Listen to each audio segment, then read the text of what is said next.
¿Qué tal? Bienvenidos sean a un capítulo más de su podcast favorito, Nada es Original, el podcast más pirata de las redes, que pues semana a semana tiene para ustedes una maravillosa conversación con diferentes personalidades alrededor del cine, en particular del cine experimental de toda Latinoamérica. Y bueno, en este capítulo no es la excepción.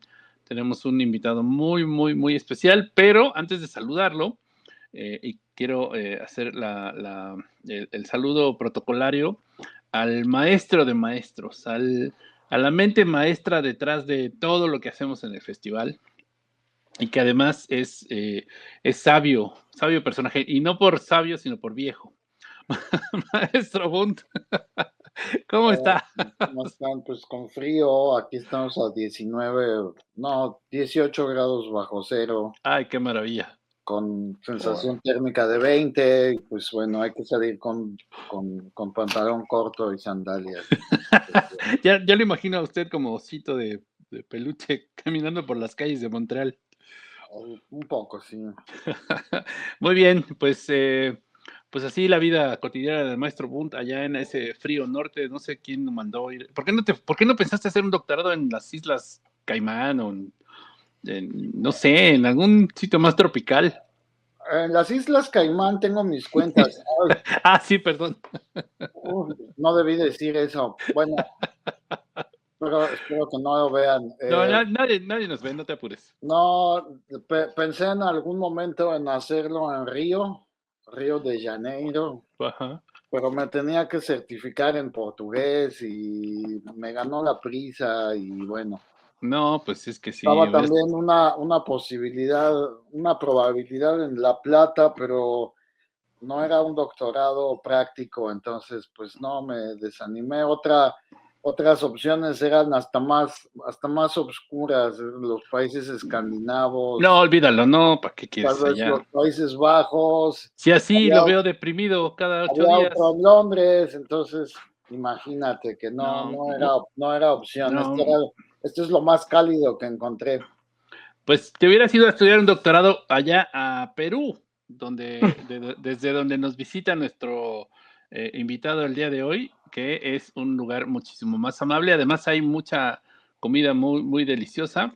Y pues sí, desde por aquellas tierras, ya no te pregunté si estás en Lima o en qué parte de Perú, Víctor, pero bueno, bienvenido, Víctor, desde Víctor Mendívil, desde Perú, alguna Desde parte de Lima, Perú.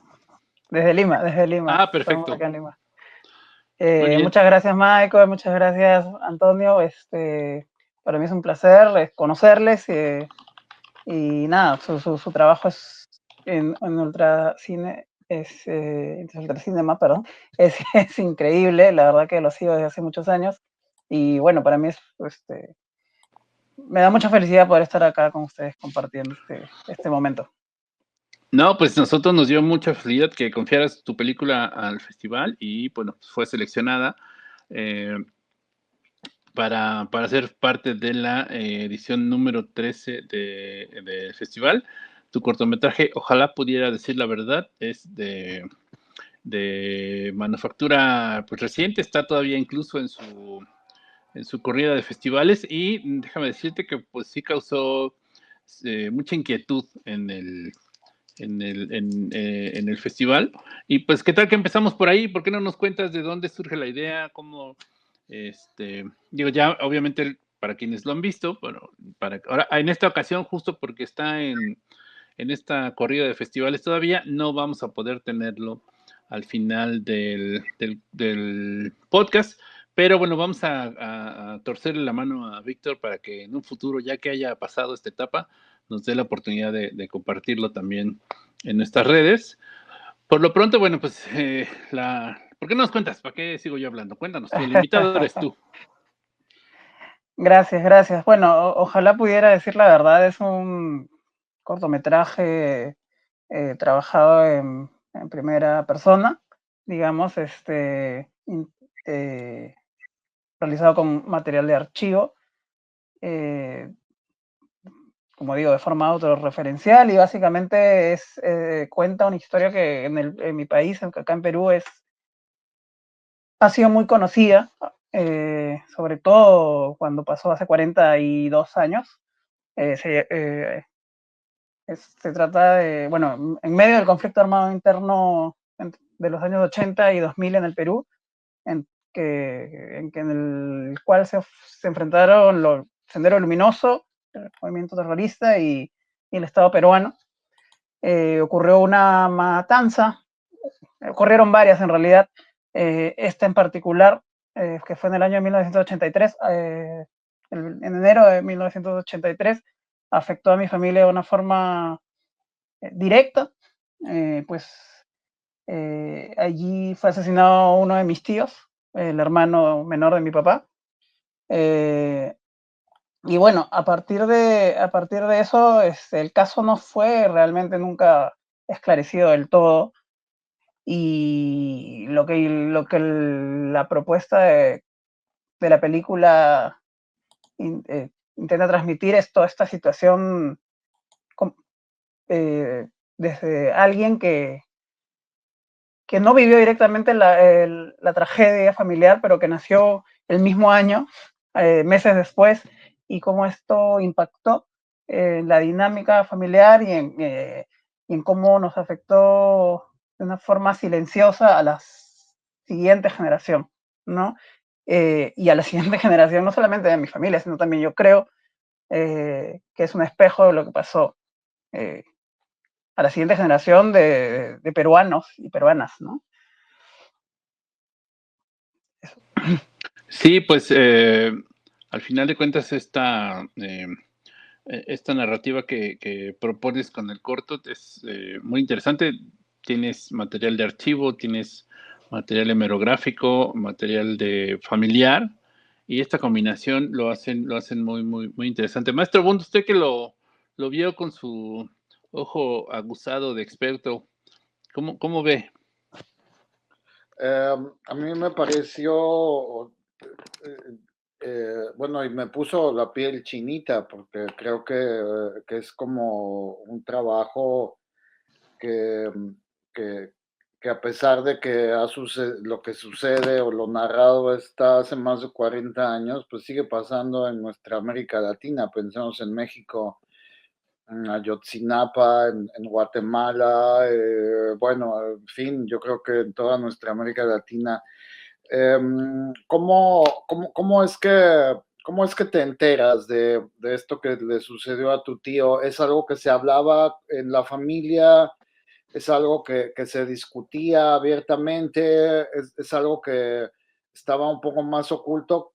¿Cuál fue como em, tu motivación para querer? Y además está dedicado, ¿no? Está dedicado a tu tío, el trabajo. ¿Cómo fue? ¿Qué te llamó la atención? Porque bueno, finalmente las ausencias pesan, ¿no? Y más en este caso. ¿Cómo fue? ¿Cómo te adentraste a la historia? ¿Cómo te acercaste al material?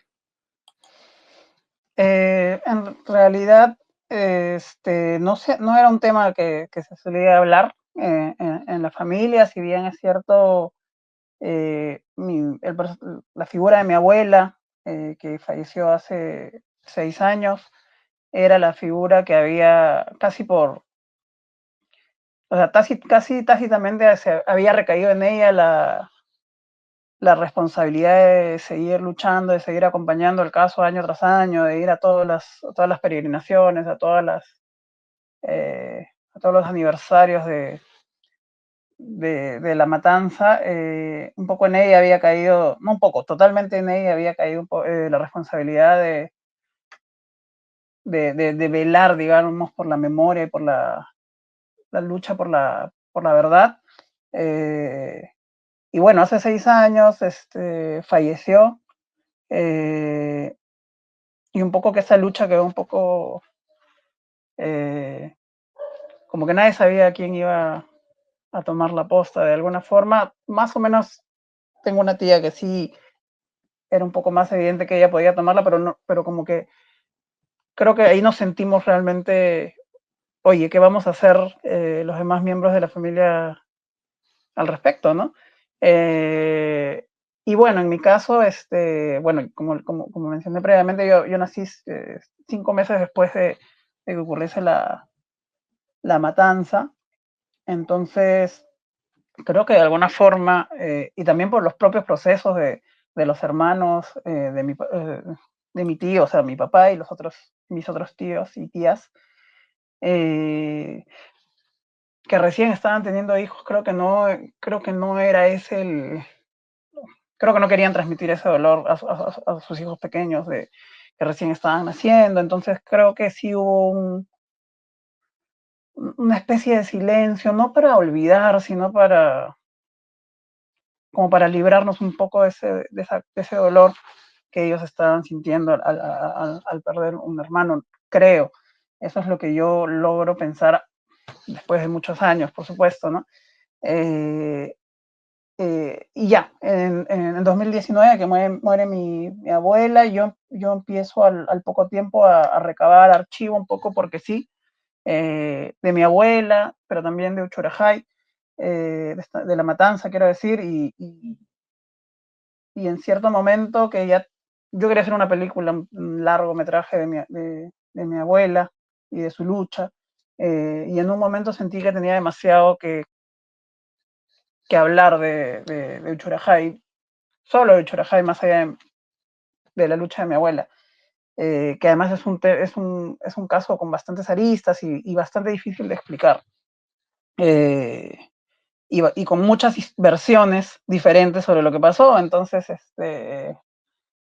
decidí hacer el corto desde el 2023, y bueno, ahí ya me empecé a acercar al archivo, empecé a buscar todo lo que había en internet, que por suerte, 40 años después, porque hace pocos años no había toda la cantidad de archivo que hay en internet como ahora, ¿no? Eh, entonces tuve la suerte de que la búsqueda fuera no fácil, pero que pudiera encontrar mucho archivo al respecto, y a partir de eso traté de articularlo un poco como funciona mi propia memoria respecto del caso, ¿no? Del caso familiar.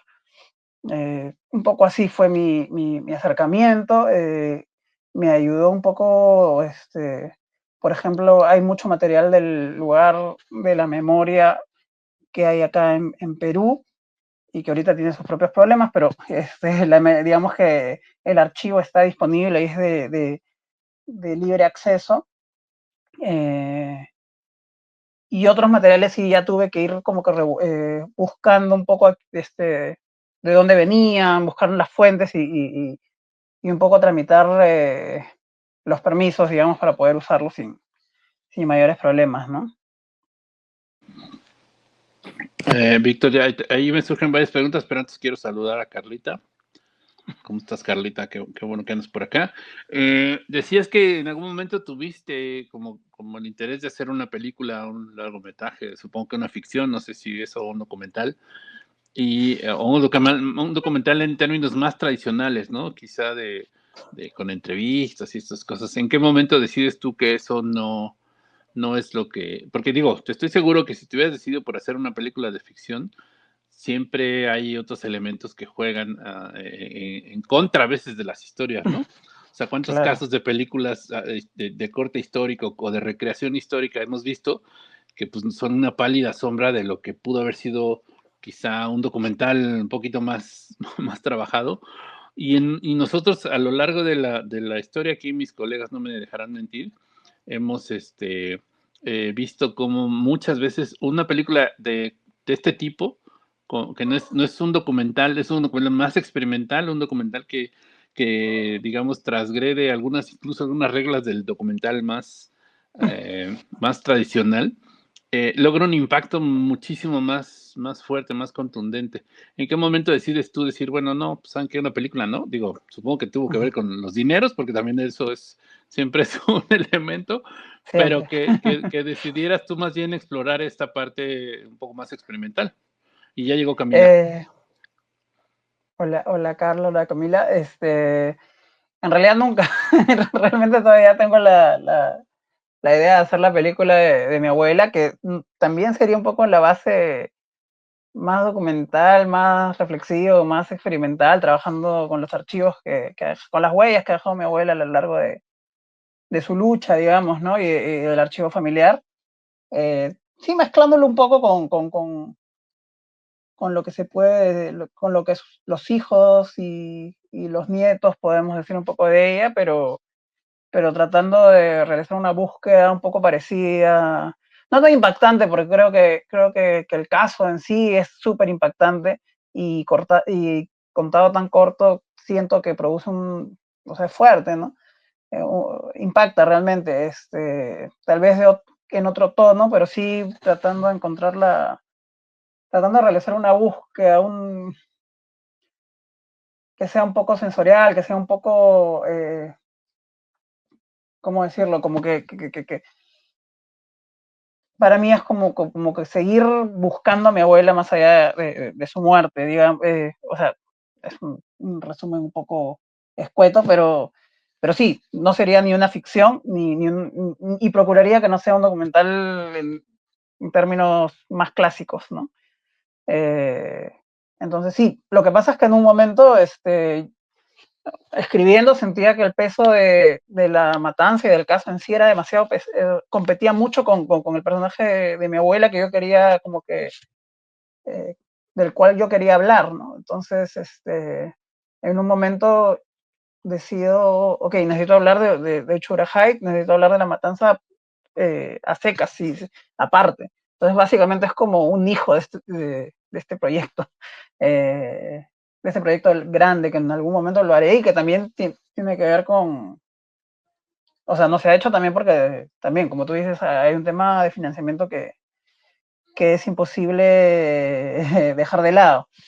Yo además yo no vivo normalmente acá en Lima, entonces venir acá a hacer una producción, por más pequeña que sea, porque o sea, la veo como una producción pequeña, íntima, ¿no?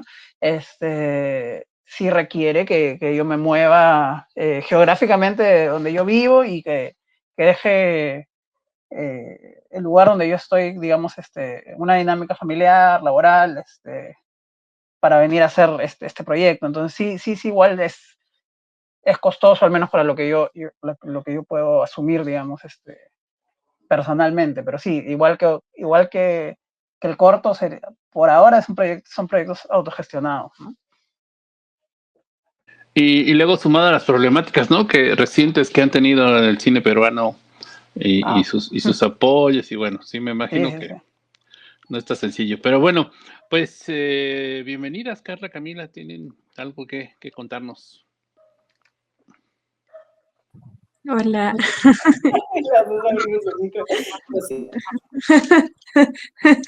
Eh, bueno, no sé qué estaban hablando un poquito más antes, pero algo que me llamaba mucho la atención de este proyecto es que vi que habías tenido algún tipo de retroalimentación de gente de Antes Muerto Cine y quería preguntarte si, digamos, cómo había sido esa experiencia para ti, porque siento que ellos tienen como cierta línea en la que se abren a explorar materiales que no precisamente son siempre pensados para lo cinematográfico, digamos, ¿no? Por ejemplo, planos arquitectónicos de un lugar y demás. Entonces, si de alguna manera te ha abierto eso más en tu proyecto a otras ideas o para tu próximo proyecto de tu abuela, no sé. Sí, bueno, las sinergias, el trabajar bueno, puntualmente con Manuel y con Tatiana ha sido súper enriquecedor. Ambos son personas súper creativas y que creo que comparten una línea de trabajo de un cine experimental, pero también casi en el buen sentido guerrillero, eh, muy político, que no necesariamente es que estén hablando de política, pero que sientan una posición del cine en la vida, ¿no?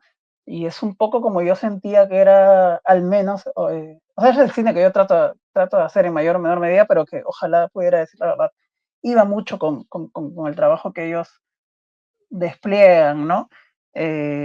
Encontrarlo fue realmente como que, o sea, todo encajó perfecto. Y todo salió, o sea, en realidad yo contacté a Tati para poder trabajar este proyecto de largo. Y una vez que ya empecé a hacer el corto, la volví a contactar para decirle, oye, he hecho esto, no es lo que en un inicio yo había escrito, pero es algo que sí necesito hacer. Y lo entendió muy bien. Y luego ya vino la parte de trabajar el diseño sonoro con Manuel. eh, el diseño sonoro y bueno, al trabajar el diseño sonoro, pues hubo que reacomodar algunas partes del montaje nuevamente, ¿no? Yo había hecho el primer montaje, pero ya cuando el diseño sonoro quedó, digamos, limpio o a nuestro gusto, hubo que mover algunas tomas, agregar una toma final, de hecho. Entonces el corto sí cambió y sí tuvo como que está la mano de Manuel en el corte final, ¿no? No sé, como después de mi primer montaje vino un segundo acomodo de Manuel, un segundo montaje, ¿no? No te respondí lo último. Era para mi siguiente proyecto, pues sí, yo creo que lo más importante y que también ya venía pensando previamente, pero trabajando con ella como que me di cuenta que sí, es el camino que yo quiero recorrer, es el que los archivos no solamente son archivos en película, archivos en video, archivos en fotografía, sino que archivo puede ser cualquier vestigio que ha dejado alguna persona en su paso por la Tierra. Eso, la ropa, no sé, o sea, ahora la casa de mi abuela, por ejemplo, que falleció justo mi abuelo hace un par de años, está casi vacía, entonces eso es un archivo, es una casa que está aún eh, o sea, es donde ellos estuvieron, ¿no? O sea, sí, se han movido algunas cosas, pero sigue el mismo aparador que estaba cuando íbamos los domingos a almorzar con ellos, ¿no? Entonces, a partir de eso, pensar en cómo ese, no sé, cómo ese aparador con copas en la sala de la casa de mi abuela puede verse reflejado como un archivo en el cine, es como que un ejercicio súper rico y por el cual yo quiero transitar, ¿no? Ahora yo, ¿qué onda? Pues bueno, o sea, como que varias cosas. Por un lado, pues sí tengo que decir que me gustó mucho tu pieza. O sea, la verdad es que también ando muy sensible. Ay, sí, entonces, entonces así de, ¿no? Sí me conmovió bastante. Justo el diseño sonoro me pareció muy, muy bonito, me gustó muchísimo. Y hace un momento, o sea, ahorita de lo que estás hablando y de lo que hablabas hace un rato, comentabas de esta cuestión de las historias que se cuentan, ¿no? O en la familia, o que son esas heridas que también están y tal vez que no se hablan mucho y demás, ¿no? Y tú dices que naciste 5 meses después, ¿no? Del acontecimiento del asesinato, bla, bla, bla, lo cual es muy interesante, ¿no? Porque pareciera que por destino te tocaría a ti retomar este tema y traerlo a la luz para que justo se convierta en otra cosa, ¿no? O sea, sí en el recuerdo, pero, o sea, la memoria ya no o sea, no se queda ahí estática y guardada en un cajón, sino que revive, pero para resignificarse, ¿no? Entonces, a mí me viene, o sea, es que me gustan mucho esos temas, entonces me viene, ahora sí que valga la redundancia, a la memoria, una película que se llama, que es, no es experimental, muchachos, no, es una película que se llama Everything is Illuminated, donde sale Elijah Wood y tal, habla un poco de esta cuestión de la memoria, ¿no? Y de los vestigios, ¿no? Y cómo son los objetos los que también te traen, ¿no? Ese pasado, ¿no? Acá a la vuelta. O estas personas, ¿no? Que mueren. Y pues no sé, ¿no? O sea, y me parece muy, muy interesante porque hay una cosa que le llaman la sistémica y entonces trata de eso, ¿no? O sea, de pensar en los ancestros, pensar en cómo se construye todo un árbol genealógico, ¿no? Y cómo estas historias, ¿no? Estas memorias cuando se quedan guardadas y nadie las habla, hay siempre algunos de los elementos del sistema que, digamos, elementos del sistema son como las personas, ¿no? Que forman parte del sistema, ¿no? De la familia que empiezan a, digamos, como a representar estas tragedias de las que nadie habla o estos secretos de los que nadie habla, los traen a un presente, pero encarnado en ellos, ¿no? Y entonces así puede pasar una y otra generación. O sea, son cuestiones como bien complejas, ¿no? Y, pero justo cuando se hace esto de traer al presente el pasado, pues, ¿no? A través de la memoria, es como esa búsqueda, ¿no? De sanar la herida, de afrontarla, de sentirla, atravesar por ella, ¿no? Y esto se me hace muy interesante porque normalmente, bueno, estamos hablando de una pieza de audiovisual, ¿no? Y entonces diríamos, no, bueno, y esta parte, no sé, la foto y tal y cual, y te quedó muy chido y la narrativa que sí está muy chido, a mí me gustó, pues por eso obviamente me tocó, ¿no? Me tocó bastante, ¿no? Así que desde el inicio hasta el final me pareció muy, muy bonita, o sea, este, pero además de ello es esta humanidad, ¿no? Es esto que trajiste, que yo creo que aunque es tu historia, o sea, es la historia de tu familia, pero en definitiva toca con la historia, o sea, aunque no tengamos las mismas historias todos, nos toca a todos, ¿no? De alguna forma, porque estás hablando de la memoria muy directamente, ¿no? De cómo la traes al presente. No sé, me encantó, ¿no? Entonces, o sea, todo ese Gracias. ejercicio que estabas haciendo, ¿no? Y luego estás diciendo que esto, ¿no? Los objetos se convierten en archivos y tal, ¿no? O sea, también, ¿no? Entonces, sí es cierto, o sea, cómo los objetos de las personas que ya no están, nos siguen hablando de ellas, ¿no? Acá voy a hacer así como un poco un cebollazo, porque yo hace mucho tiempo empecé un proyecto fotográfico que se llamaba Los espacios del vacío, ¿no? Pero era eso, eran como los objetos, o sea, como esas huellas a través del objeto, del espacio en sí, que era habitado por ese otro que ya no está, ¿no?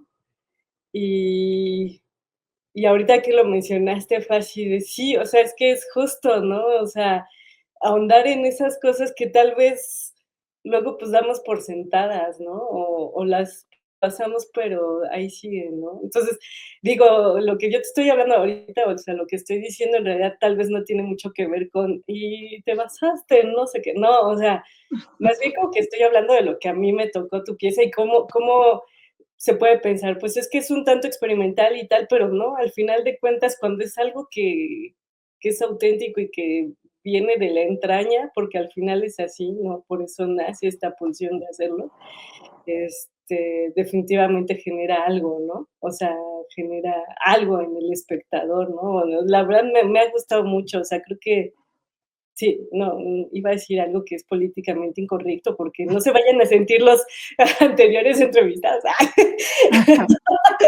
Pero es que creo que es una de las piezas que más me ha tocado así, muchísimo, así, o sea, no había tenido esta reacción así como la tuve cuando vi la tuya y me ha gustado bastante. Ajá, y ya. Gracias. Muchas gracias. Me alegra. Creo que es un poco también un poco la idea, ¿no? No es tan fácil. O sea, la idea es empatizar con que el espectador empatice contigo y empatizar con el espectador no siempre se logra tampoco, ¿no? No siempre hay todos los elementos como para que eso sea posible y a veces no sabes de qué depende, ¿no? Pero sí, yo siento que las historias de nuestros pueblos en América Latina, incluso en España, ¿no?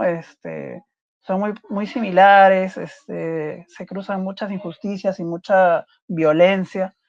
Entonces creo que es muy fácil que sin conocer la historia del Perú en concreto, sentirte, como que saber de qué estamos hablando, ¿no? No necesito que me cuentes el detalle para saber que estamos hablando en conflicto armado en el que gente inocente muere de forma injusta. Eso se repite casi cíclicamente en América Latina. Y bueno, mi idea era un poco también jugar con el nombre, que es ojalá pudiera decir la verdad.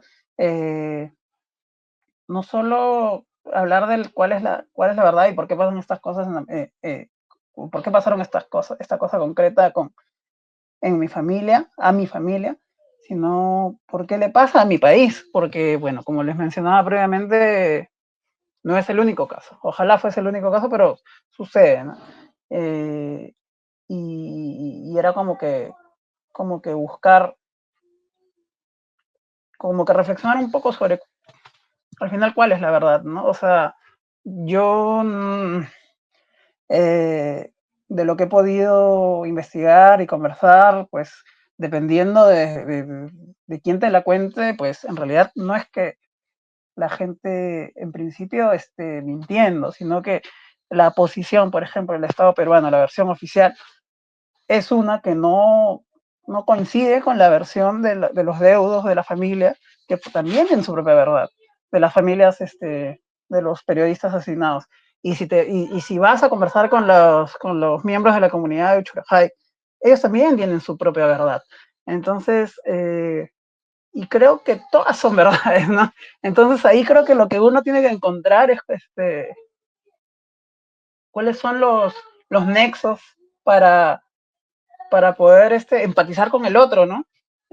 Aunque te duela, aunque digas, pucha, aunque creas que el Estado es injusto, finalmente es el Estado en el que nos ha tocado vivir como familia, como ciudadanos, como personas. Y ahí vamos a seguir, o sea, la familia va a seguir acá. Entonces, ¿cómo conciliar, cómo sanar frente a ellos o con ellos, ¿no? Bueno, es largo, la verdad que es largo. Tal vez algo un poco sobre eso. Todo el lado de mi familia, de mi papá, es de Perú. Yo soy de Bolivia, pero digamos, también ha habido historias así complicadas. Y pues, o sea, y creo que casi toda la gente de Perú que conozco tiene algo ahí muy fuerte y que me parece que, digamos, a diferencia de algunos países como Argentina, como Chile, y que no digo que no haya, digamos, esta como reticencia a la memoria, me parece que los artistas y la comunidad más cultural en Argentina, en Chile, son bien conscientes, ¿no? De cuidar la memoria, de trabajarla y demás, ¿no? Y me pareció en ese contexto potente, ¿no? Tu obra, porque mm, yo no conozco tanto la historia de Perú y sí me puse un poco a investigar sobre este caso. Y claro, o sea, desde cómo está la entrada en Wikipedia redactada, cómo se habla de los campesinos, eh, eh, porque le ponían un término como que lo hicieron por ignorancia cultural, o sea, creo que ese término que acabo de decir no es tan despectivo como el que está en Wikipedia, ¿no? Entonces me parece fuerte, digamos, cómo no se ha trabajado la memoria desde otros lados y me parece que no hay una pretensión, ¿no? En tu obra de decir, esta es la verdad, desde el título, ¿no? Entonces, y eso me parece potente y una forma interesante de abordar, digamos, la historia peruana, porque más bien siento que poco a poco en la comunidad cultural se está abriendo más espacios y hay cada vez más gente que se está politizando más, pero sí hay toda una estructura del sistema del Estado que más bien no le agrada eso, ¿no? Y quería preguntarte, ¿qué tal ha sido la recepción? ¿Te han terruqueado? No sé. Te quería preguntar cómo te fue por ahí. Creo que la recepción ha sido un poco mixta, diría yo. Yo no creo que nadie me haya terruqueado hasta ahora. al menos, en realidad, en varios, sobre todo en varios festivales, como que ha sido bien recibido, como una propuesta novedosa. En otros festivales, bueno, no ha logrado ser seleccionado, todo bien con eso. Creo que tiene que ver bastante con el ánimo de cada festival para seleccionar y qué quieren mostrar y qué cosas no, ¿no? Pues eso es, no sé, creo que es igual la pieza que yo propongo no es, o sea, es un poco oscura finalmente, ¿no? Y nos recuerda cosas que no siempre queremos recordar. Eso, o sea, yo las quiero recordar, pero estoy seguro que mucha gente prefiere como que decir, ¿sabes qué? Ahorita ya me sé eso, no quiero seguir, no quiero pasar por ello de nuevo, ¿no? Pero sí, me parece que en general ha sido bien recibido. Hace poco ha sido como que nominado a un premio de la Asociación de Críticos aquí en Perú, lo cual ya, bueno, es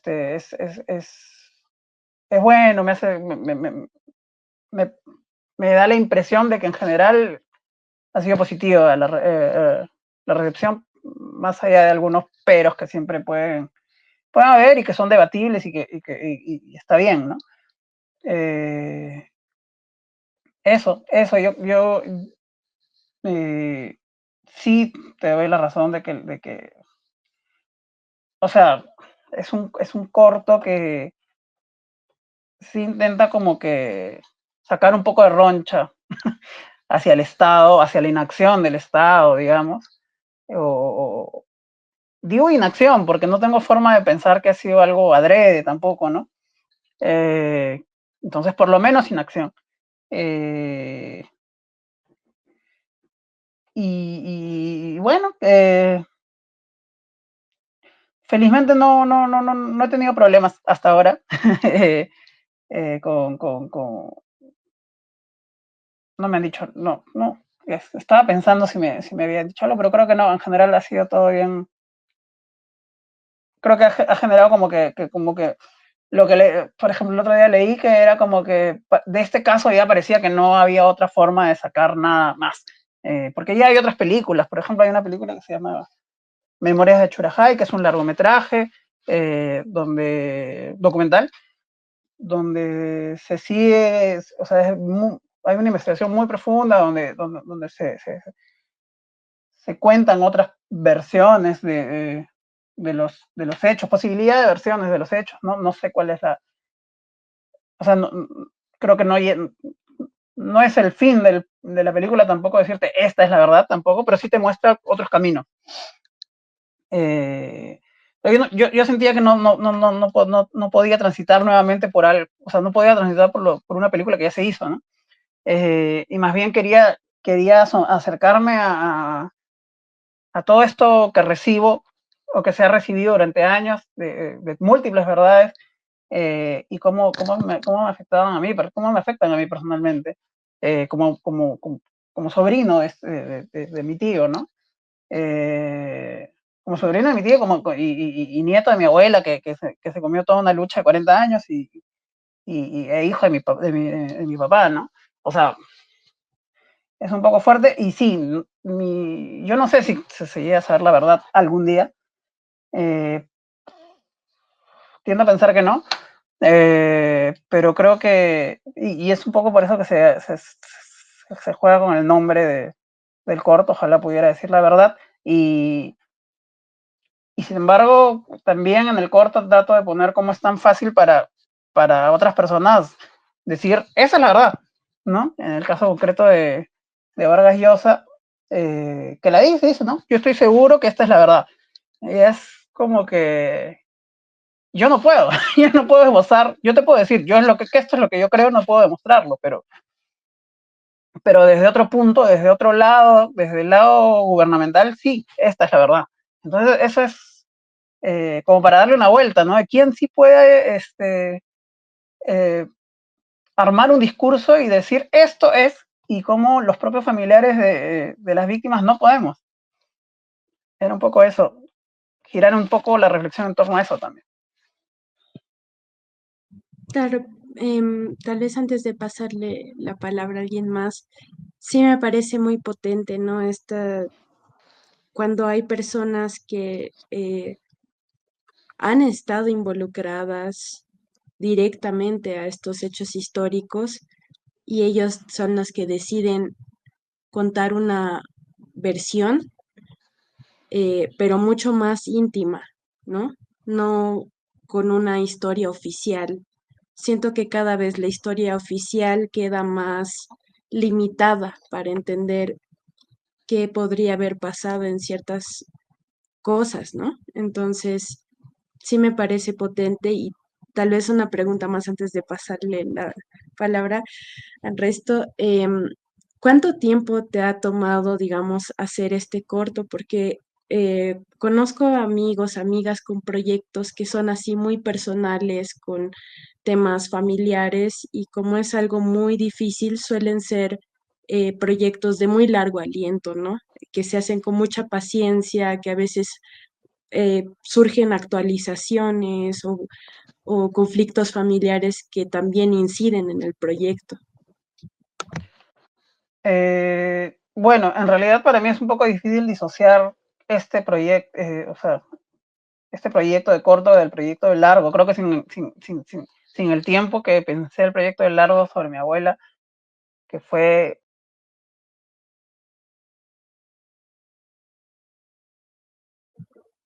Se nos fue, ¿O no? perdimos un momento a Víctor, pero bueno, pues mientras regresa, contarles que vamos a hacer unos anuncios parroquiales aprovechando esta breve pausa que el internet allá en Lima nos jugó. Entonces, contarles que muy pronto tendremos la presentación. Ah, ya está Víctor de regreso. Ya mejor los dejamos los avisos parroquiales para el final. Sí, perdón, no sé qué pasó, lo siento. Lo que estaba diciendo es que... Ay, me olvidé. Disculpe, me sacó del discurso el corte. ¿Qué me habías preguntado? Disculpe, por favor. No, tranqui, no, te preguntaba, digamos, bueno, tú estabas diciendo de que no podías disociar el proceso del corto del largo, ¿no? Sí. Entonces yo diría que desde 2020, desde inicios de 2022, yo empecé a pensar este proyecto de largometraje de mi abuela. Y al siguiente año, ya mediados 2023, he empezado ya a trabajar el corto en sí. Pero digamos, 2022 ya he terminado el corto en 2024. Son un par de años. Pareciera poco o mucho, dependiendo de cómo lo veas, porque es un corto, digamos, que no ha tenido casi producción en términos de que no se ha ido a grabar más que en la sala de mi casa, y todo lo demás es archivo conseguido, digamos, investigación de archivo, o tomarle fotos al álbum de fotos familiares, ¿no? Pero no, digamos que no es ir a grabar a un sitio, ir a grabar al otro, o coordinar estas, no sé, pues entrevistas, como se hacen en documentales más clásicos, digamos. Pero sí, para mí ha sido un proceso largo y enriquecedor.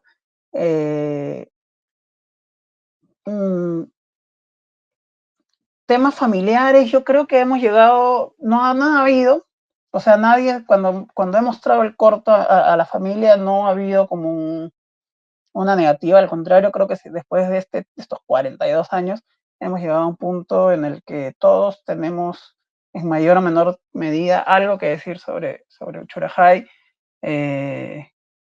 Tanto mis tíos y mi papá como mi generación, la generación de primos, digamos, de mis primos, quiero decir, y primas. Entonces creo que ha sido, o sea, por ese lado sí siento que he tenido el apoyo familiar como para poder seguir como que moviéndolo, ¿no? En festivales y en cuanto a posibilidad de proyección haya, ¿no?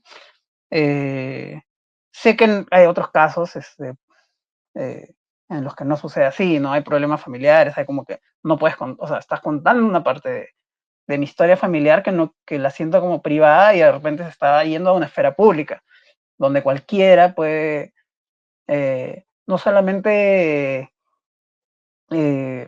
verla, sino que también sacar como que juicio alrededor de esta historia mía, ¿no? Entonces sí, yo sí tenía un montón de miedo de que de repente, o sea, no miedo, pero decía como que yo, ¿con qué autoridad yo estoy cogiendo esta historia y la estoy compartiendo al mundo, ¿no? O bueno, al mundo festivalero, cinematográfico, qué sé yo. Si era un conflicto interno mío, al final lo que más peso tuvo para tomar la decisión de poder terminar el corto mientras lo hacía y tenía esta duda era un poco lo que ya habían dicho previamente, que era que contarlo es una forma de sanar, como de quitarte la mochila, de este peso que viene intergeneracionalmente, ¿no? O sea, yo, por ejemplo, tengo un hijo de 7 años al que sí me gustaría, o sea, por lo menos no sé si le voy a poder contar la verdad, pero por lo menos que lo intenté y que pude hablar, así como estoy hablando ahora con ustedes, de esto, ¿no? Y también poder hablarlo con él eventualmente cuando crezca, cuando me lo pregunte, ¿no? Pues sí, Víctor, qué interesante. Digo, además, pues como bien decías, ¿no? Ahorita, mientras platicabas con las chicas, me quedé pensando que acá tenemos al menos 2 casos que se entrecruzan con este caso de Uchurajay.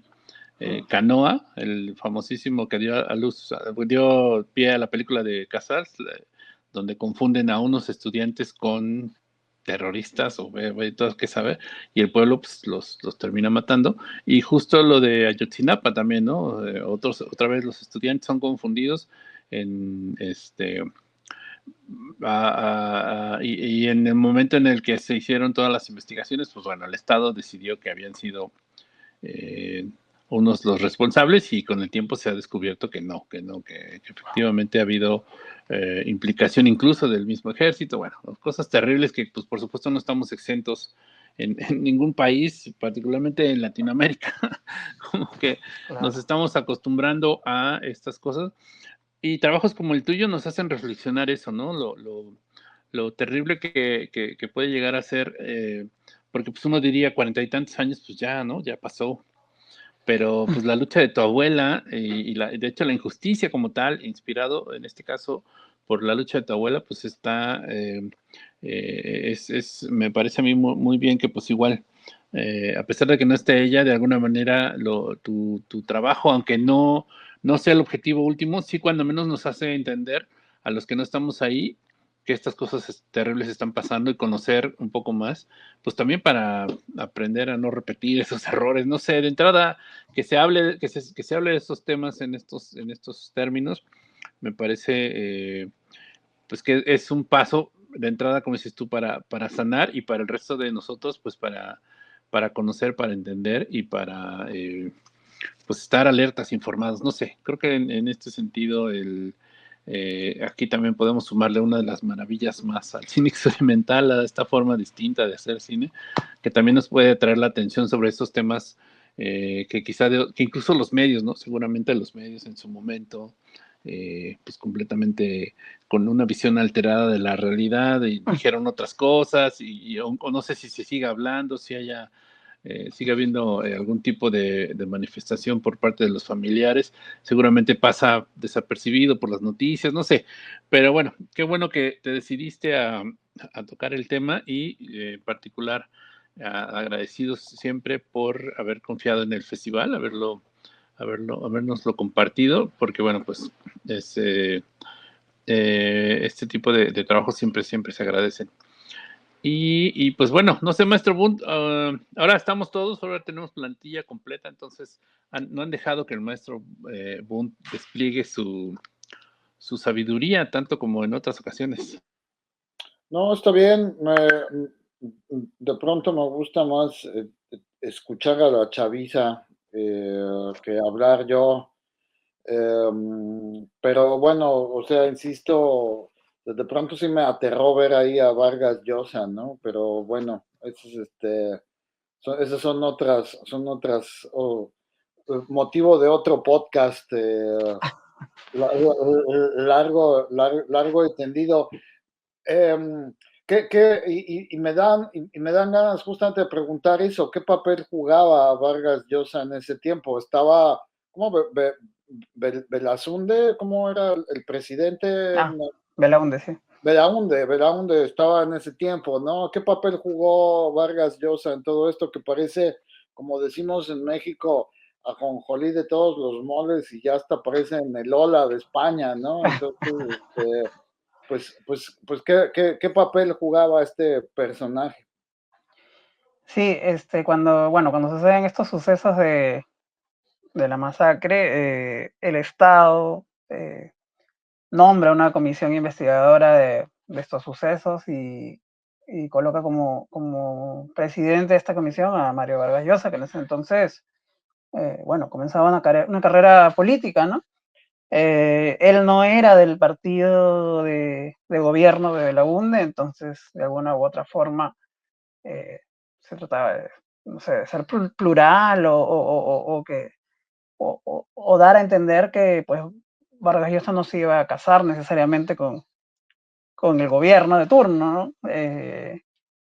Y bueno, al final lo concreto es que Vargas Llosa no está demasiado tiempo, no está creo que ni un día en Uchurajay, y con eso se redacta un informe eh, y básicamente a partir de ese informe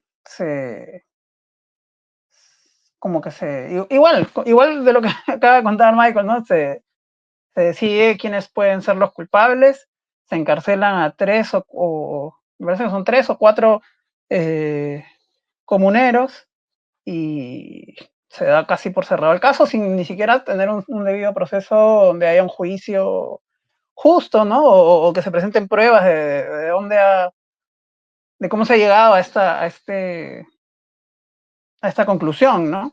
Y bueno, si después ya se ve historias, memorias de Uchurajay, pues lo que dicen los comuneros es que algunos de estas, por lo menos un par de estas personas que fueron apresadas y que uno murió, creo que murieron hasta en prisión, por lo menos uno, ni siquiera estaban en el pueblo el día de la matanza. Entonces eso levanta más suspicacias.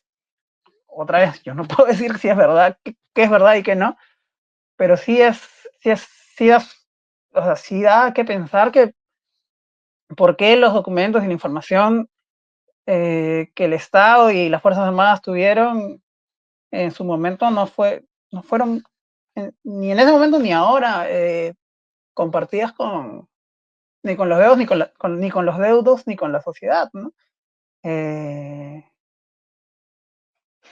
Sus motivos tendrán, no sé, pero sí ese silencio casi institucionalizado y que va más allá, porque termina el gobierno de Belaúnde y siguen muchos más, nunca, o sea, nunca dejó de ser eso, ¿no? Silencio institucional. Entonces, eso da pie a muchas suspicacias y a pensar que lo que están diciendo las otras versiones eh, podrían ser ciertas, ¿no? Yo, no sé, una vez más digo que no me atrevería a decir cuál es más verdad que la otra, pero sí creo que, como varios miembros de mi familia, sí creemos que es extraño, por lo menos extraño que no se haya podido decir, oye, acá pasó esto, o por último, no sé qué pasó,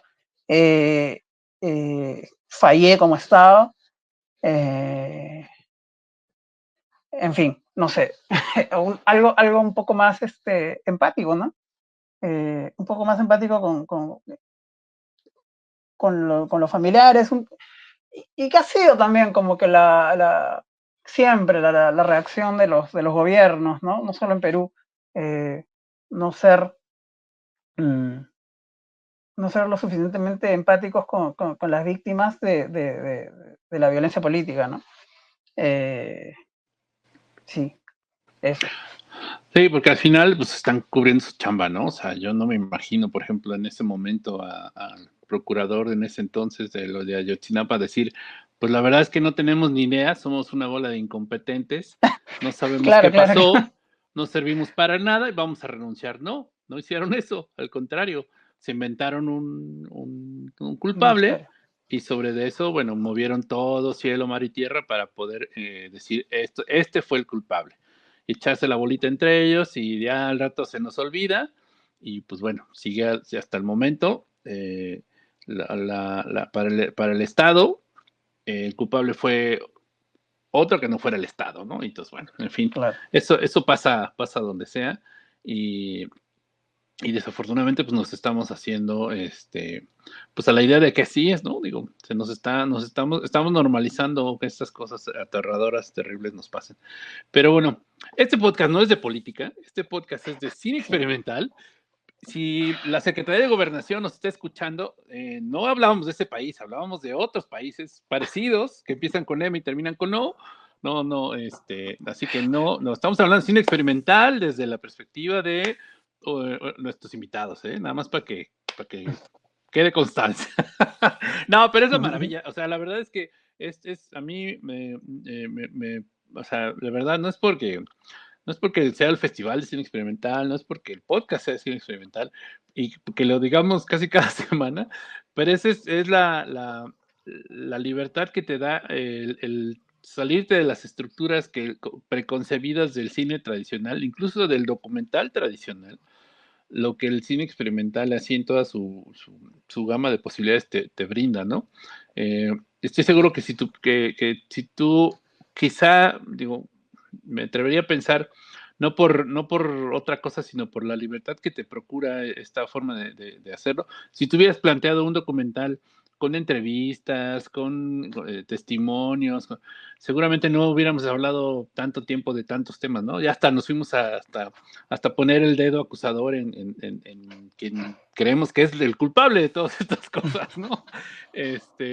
No, a lo mejor no nos hubiera dado tanta carnita para la conversación, sin embargo, la estructura, las fotos, el archivo, todo esto es una gama se amalgama de tal forma que hacen que tu pieza incluso, ya ves, o sea, Carla ya la declaró ganadora de la edición número 13 de Ultracinema, ¿no? Y la verdad es que sí, o sea, sí causó, yo recuerdo en la sala allá en Tepic, después de que terminó, al menos yo sí sentí un nudo en la garganta, ¿no? Así como que, chale, qué cosa, ¿no? O sea, qué fuerte. Y eso, no sé, o sea, digo, independientemente de que sí sigue, bueno, ya cada vez hay menos, yo creo, películas que nos sacuden hasta los cimientos, pero yo sí te digo, si hay películas tradicionales, series de Netflix por montones que pues no te causan nada, no te dejan nada, y sin embargo he visto muchísimas películas experimentales, o cuando menos con este corte más abierto, más hacia la experimentación, más libre, como la tuya, por supuesto, que sí te dejan, cuando menos te dejan pensando, ya no digas te sacuden tus cimientos ni nada. Y eso me parece maravilloso. Entonces, aquí estamos en este podcast para hablar maravillas del cine experimental. Ojalá mucha más gente escuchara, por ejemplo, este proceso tuyo y se diera cuenta que incluso para hacer películas sobre temas políticos, estas herramientas son importantes, son valiosas y que como dices tú, bueno, fuiste tú, tomaste video, foto de las fotos de tu familia y la investigación de archivo y en realidad ya con eso tienes una gran película que por lo que veo en tu aplicación de Film Freeway, bueno, pues son cuando menos, no sé, más de 30 festivales y eso te aseguro que con un presupuesto ínfimo, si hubieras tenido otro tipo de trabajo, a lo mejor no causa ese impacto. Entonces, pues igual, Víctor, felicitarte por esto, felicitarte. Ojalá pudiéramos decir la verdad de quién ganó el festival, ¿no es cierto? Porque no es un festival competitivo, entonces no tiene ningún sentido declarar ganador a nadie. Todas las películas participantes son ganadoras de una u otra forma. Y bueno, pues eso, justo ya estamos llegando al final de la conversación. Antes de pasar a nuestro recorrido habitual de buena onda, porque tenemos un cierre que nos gusta mucho cerrar así, quiero hacerles un anuncio. Tenemos este maravilloso libro que se llama Back to Basics, escrito por nuestro queridísimo amigo, el general Trigan, Andrés Pardo, que desafortunadamente para los mexicanos se tuvo que regresar a Uruguay, y bueno, pues le mandamos saludos hasta Montevideo. Él escribió este libro, nosotros logramos hacernos de algunas copias, entonces bueno, pronto estarán a la venta. Es un recetario de cómo revelar pues absolutamente con cualquier cosa, hasta con clavos, ¿no? Entonces, además tendremos el próximo día 5 de febrero ¿dónde está? Aquí está. Una presentación especial a propósito de este libro, en donde el maestro Antonio Bunt, aquí otro alquimista afamado, representante del lado mexicano, nos hará el favor de acompañarnos junto con Jay Walls de allá en Paraguay, y por supuesto el mismísimo Andrés Pardo, el general Triga, ¿no? Entonces invitarlos a que estén presentes en esta presentación. Ahí ya les diremos los detalles y la manera en la que los colegas, en principio los colegas que están en México, pues bueno, pueden acercarse a una copia de este libro, y si no están en México, pues igual, contáctenos y ya veremos cómo le hacemos para mandárselos, aunque sea vía teletipo, ¿no? ¿Cómo se llama el otro? Fax, no, ya no, tampoco existe el fax. Bueno, ya veremos cómo le hacemos para hacerles llegar su copia en caso de que estén interesados. Y ahora sí, pues ya, vamos a despedirnos de esta maravillosa conversación, pues con nuestra afamada sección de la buena onda. Nos gusta despedirnos pues con un pensamiento positivo, con algo positivo, algo que nos haya gustado, con lo que nos quedemos de esta conversación, pues para en esta maravillosa oportunidad que tenemos de platicar con el talento latinoamericano, pues no irnos todos deprimidos, particularmente el latinoamericano, pues no irnos todos deprimidos, ¿no? Ya hablamos de cosas terribles, cuando menos no quedarnos con esa sensación, ese mal sabor de boca. Entonces, pues, yo quiero dar la palabra a mi queridísimo y nunca bien ponderado Maestro Bunt. ¿Con qué se queda usted, Maestro Bunt? Pues yo me quedo con un profundo agradecimiento con Víctor, porque creo que su trabajo es sumamente importante. ¿Qué más quisiera uno que fuera realmente un documental de lo que pasó, ¿no? De algún suceso pasado, pero lamentablemente pues son cosas que siguen pasando, que siguen hiriendo a nuestra América Latina. Eh, y este sí es un trabajo necesario, ¿no? Para seguir denunciando lo que está sucediendo. Las ficciones necesarias han mucho de serlo, pero en este caso yo creo que es un trabajo que me sorprende mucho lo compacto, pero lo contundente, y en menos de 20 minutos es demoledor. Yo creo que es un trabajo pues que nos da una lección de historia, pero no solo una lección de historia con H mayúscula, en el caso general del Perú, pero una historia con minúscula, que es la que todos nosotros vamos haciendo día con día, ¿no? Esas historias personales, estas historias de familia, eh, que es justamente lo que es el video y el cine familiar, ¿no? Un testimonio y que ahí está, ¿no? Que ahí sigue vivo, en este caso, tu tío, ¿no? Que yo creo que hace unos minutos dije que las ausencias pesan, pero por fortuna de pronto pues tenemos estos materiales que nos permiten transformar esa ausencia en presencia, ¿no? Tal vez no física como quisiéramos, pero ahí está el testimonio. Eh, yo creo que sí, concuerdo con Carla también ha sido uno de los trabajos que más me ha movido, ¿no? De lo que hemos visto recientemente, y no que los otros no, insisto, pero yo creo que la vigencia y la fuerza de ojalá pudiera decir la verdad, pues es justamente eso, ¿no? Como el cuestionamiento de hasta dónde funcionan los archivos familiares, hasta dónde funcionan los archivos oficiales, hasta dónde todo eso es verdad, ¿no? Que es lo que estuvieron platicando un poco. Entonces, pues nada, ojalá lo podamos ver libremente en fechas próximas, porque creo que es una lección de historias bien interesante. Muchas gracias. Muy bien, maestro Bund, pues como siempre usted, sabio cual Yoda. Carlita. Bueno, pues ya, gracias, como siempre les agradezco a Camila, a Bunt, a Micha y por supuesto a ti, Víctor, que nos acompañaste en este rato y pues nos regalaste este chance, ¿no? De compartir contigo tu pieza y sentimientos, ay, o sea, todo lo que genera, ¿no? Y pues sí, no sé, o sea, yo en realidad creo que, o sea, siento que hay como mucho que platicar de tu pieza y pues ya no tenemos tiempo. Ah, no. Y por supuesto, como también platicar de lo que quieres hacer, ¿no? Este trabajo con respecto a tu abuela, etcétera, ¿no? Entonces, porque veo que tu visión es como muy interesante, o sea, tienes cierta sensibilidad que te lleva a cuestionar cosas que dices, ay, claro, sí, ¿no? Por acá o así, o estas conexiones que vas haciendo, ¿no? Entonces, pues bueno, pues ya será en otro momento, pero pues mientras, muchas gracias y pues igual, ¿no? O sea, yo creo que todos salimos así, ya. Sí, sí, sí, ya.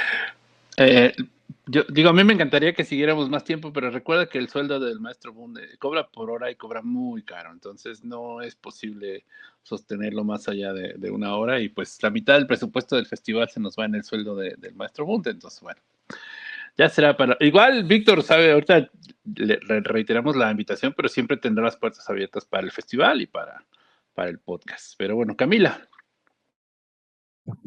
Bueno, es una alegría ver esta clase de piezas de Perú, ¿no? Me parece que ahorita, si bien es un tiempo bastante difícil políticamente por todo lo que está pasando, hay una movida de cine bien interesante y que no se está centralizando solo en un lugar. Y creo que eso es bastante lindo de poder verlo y que esté cerca también para que nos inspire aquí en Bolivia a hacer otras cosas, intercambios y demás. Entonces, creo que es lindo ver eso. Me parece que están teniendo su momento de brillar y eso. Es tu momento, Camila, de sacar tu parte peruana también. Sí, la próxima semana voy a Huancayo. Ahí está, mira. Muy bien, y pues Víctor, igual con qué te quedas tú. Bueno, yo me quedo con muchas cosas. Para comenzar, con espacios como este de Ultracinema, como este del podcast, donde se podemos hablar solo de pensar en cine, ¿no? Pensar básicamente en cine, sí, probablemente con otras aristas, en este caso con una lista medio política, pero está bueno eso de pensar el cine, no solamente verlo, sino también darle una vuelta a eso. Y también me quedo con algo muy bonito que es el archivo, activar el archivo o desarchivar el archivo en el presente para darle un nuevo significado a este vestigio del pasado, ¿no? ¿Qué hacemos con esto que es como una cápsula del tiempo, ¿no? Lo encontramos y qué hacemos con ello ahora de cara al futuro. Eso para mí no tiene precio, es el camino que me encantaría seguir recorriendo haciendo cine experimental.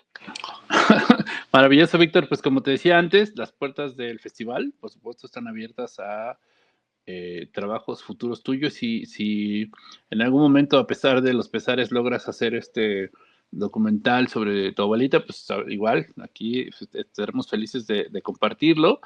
Y pues igual del podcast, ¿no? Le reiteramos la invitación pues, a todos los que han pasado por el festival, por el podcast en particular, pues igual se han hecho cosas, si hay algo que, digo, nosotros siempre estamos buscando a quién entrevistar, pero en algún momento, pues, ¿por qué no? Ay, quiero contarles algo que estoy haciendo, entonces estamos abiertísimos a esa posibilidad.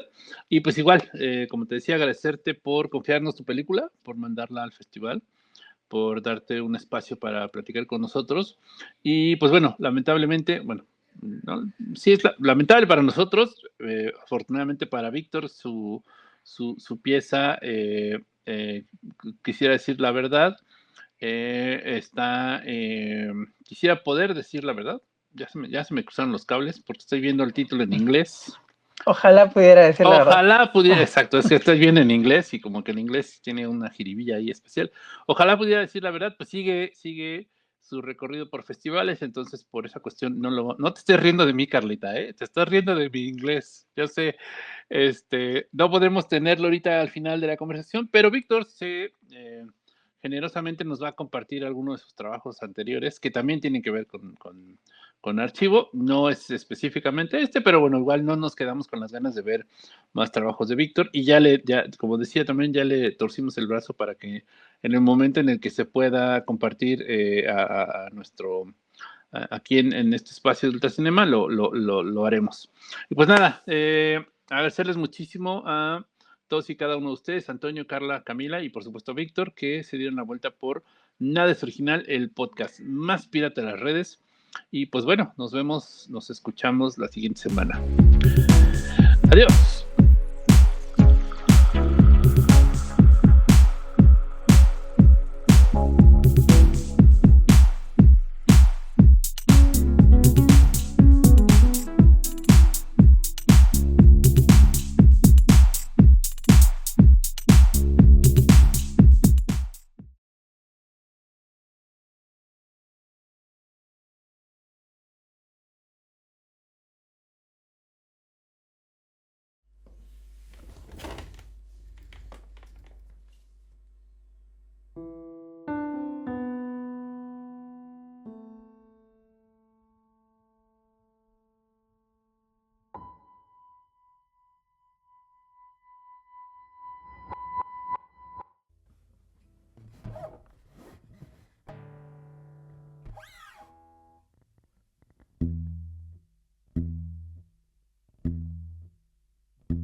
¡Bravo! ¡Agua!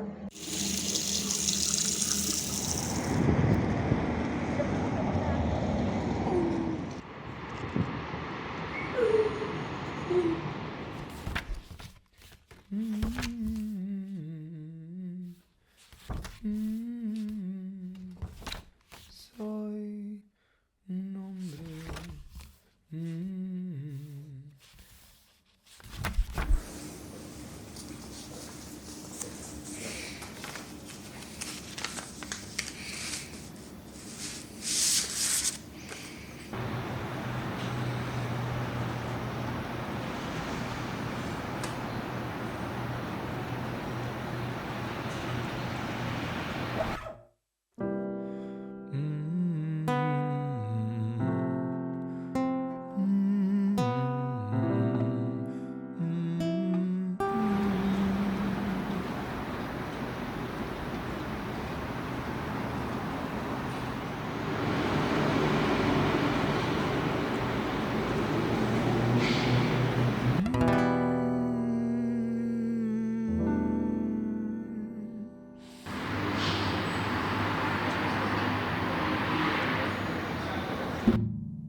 Ojos que miran tiempos del ayer, acertijos sobre quién soy, un hombre que vuelve, soy huellas, ave de monte y verdad,